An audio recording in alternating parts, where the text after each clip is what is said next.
So, what do folks say about this? Gray fox. Gray fox. Okay, how Kit come? fox. Cool. We'll accept either in this case. Oh, wow. Now I mean- don't have to hit you, Dave. So, Incredible. and Dave, tell us about Kit Fox. Okay, so I think that it's Sun, it's better. Yep, so the Kit line. fox have a foot that is like a red fox. They have a ton of hair in their foot. And so I went back and forth on this, but what I was seeing was Hair. so hair comes out from a gray fox's foot between the toes, Right. similar to a coyote or anything like that. On a kit fox, it actually obscures the toes. And so what I was seeing is like mud being picked up by the foot.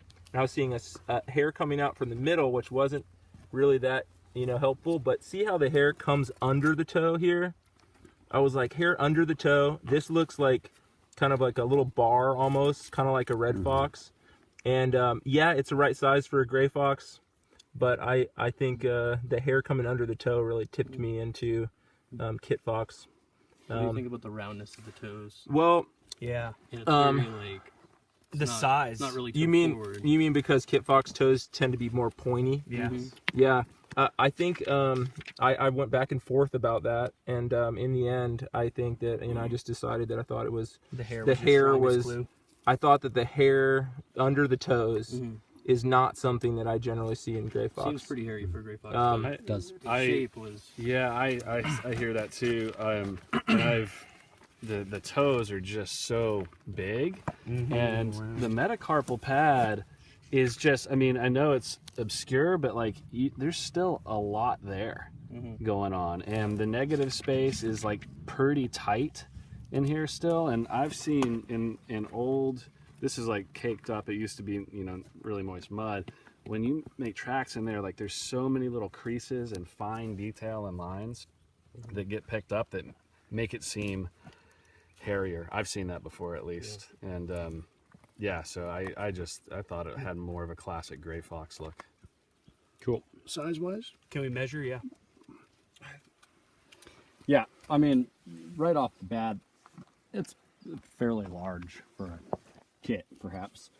Like I say, we're just going to keep this pretty simple at this point.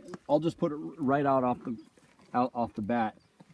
Can gray foxes and kit foxes be hard to tell apart? Yes, sir. Yeah, for sure.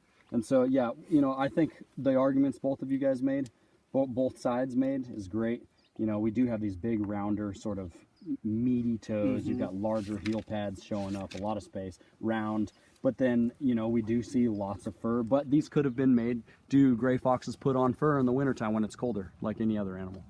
Sure. So you'll get more fur in feet during colder months. Not that it gets all that cold out here, but nonetheless. I've seen super furry gray fox. Super, tracks, exactly. actually. Yeah. Up in Elephant Mountain. They were gray fox. Because I was with Mark Elbrock, and I was like, no, The these be go-to. kit fox, and he's like, no, dumbass, they're Dumbass. and they're all big and whatever. So Interesting. Anyways, we'll accept either for this case. Just going for Gray fox. little gray. What do you think, Casey? Do you think it's a gray fox? I think it's probably a gray fox. Burns it in your brain. Yeah. Just because of all these features that we're seeing here. yeah. And with all that said, Gray though, fox is great. how does this compare to a big male gray fox when you get as big as they come? Small, right?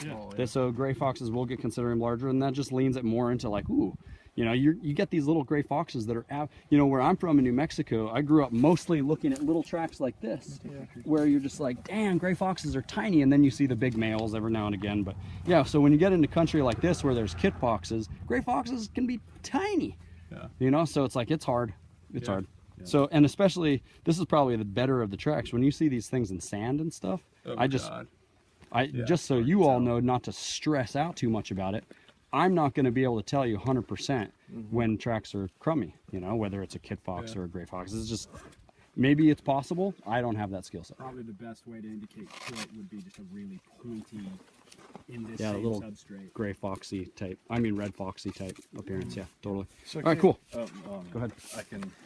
Well, just so for posterity here. So in Los Padres, there was a big gray fox track under that bridge. Similar thing, really furry feet that looked like red fox, right? And there was like, and I was like, it could go either way because of a very similar argument here. And at that point, you were like, definitely gray fox.